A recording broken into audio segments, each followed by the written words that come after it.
C'est vrai que la communication du gouvernement est absolument pas claire par rapport à ce qu'on a connu du temps de Jean Castex, où il y avait en fait une certaine solennité et une certaine mobilisation. Ça manque ça, cette solennité? Oui, je pense que ça manque notamment pour les gestes barrières, parce que de toute façon, tout commence par les gestes barrières. Et c'est pas en faisant une grande incantation en disant ça serait bien que vous remettiez le masque dans les transports qui seront mis. Ça marche pas. Puisque vous parlez de cette grande incantation, voici ce que disait justement la première ministre qui a succédé à Jean Castex, Elisabeth Borne, cette semaine à l'Assemblée. Elle lançait cet appel solennel. On l'écoute. Aider nos soignants, c'est être vigilants ensemble. Et je lance un appel solennel. Respectons les gestes barrières. Portons le masque dès que nous sommes avec des personnes fragiles ou dans des zones de promiscuité comme les transports en commun. Ce sont des petits gestes qui sauvent des vies. Nous le savons, ils sont décisifs pour faire reculer l'épidémie. Patrick Follo, je vous sentais en écoutant cet extrait soupirer. Qu'est-ce qui ne va pas là-dedans ? Ce qui ne va pas, c'est que on est un peuple vaillant, on est un peuple courageux, on est un peuple très obéissant. Vous savez, vous vous rappelez quand d'un coup, en 2020, on avait dit on va faire le confinement, tout le monde avait dit personne ne le respectera. En fait, révélation, nous sommes un pays où on est très obéissant et le peuple français est quelqu'un qui obéit. Mais quand d'un coup on dit juste il faudrait faire ça sans obligation, en fait personne ne le fait. Pour venir vous voir, j'ai pris le métro, on était 2 dans la rame, serrés comme des sardines, ça c'est un autre sujet.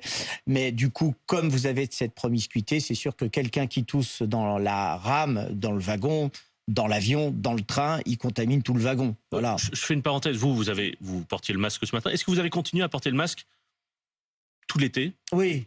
C'est-à-dire que vous n'avez jamais cessé de porter le masque dans les transports. Pourquoi ? Oui. Pour une raison simple, si je tombais malade, il manquait un médecin dans ma structure. Et au point où on en est. Vous êtes médecin, mais est-ce qu'au fond, est-ce qu'on a eu tort de renoncer à inciter les gens à porter le masque dans les transports? Oui, mais là, c'est un problème de culture. C'est-à-dire, ce qui vous a sans doute frappé aussi, c'est quand vous prenez les transports, par exemple, les gens, les Asiatiques, ils le portent systématiquement. C'est dans leur culture. Il y a une épidémie, on porte le masque. Nous, on n'avait pas franchi cette étape.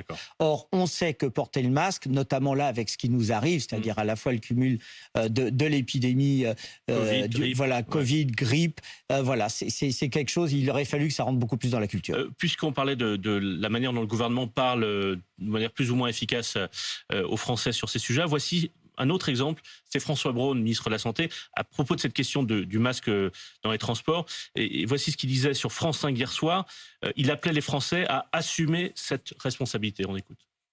Je suis pour que les Français assument cette responsabilité. Ils ont compris qu'avec le masque, on se protégeait. Donc, je fais le pari de dire, prenez votre responsabilité. Mettez le masque. Si vous voulez pas qu'on soit enquiquiné demain, mettez le masque. Si vous voulez pas qu'on ait de nouveau des morts supplémentaires, mettez le masque. Moi, je crois en la bonne volonté des Français quand on leur explique.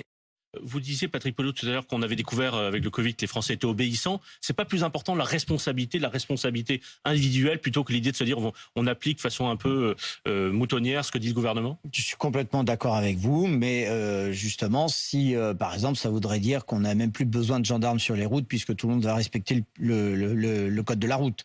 Or, c'est pas le cas. Donc, du coup, il faut quelque chose qui soit vraiment formalisé. Moi, à mon sens, il gagnerait en temps et en efficacité en disant, voilà, dans les transports, vous reportez le masque.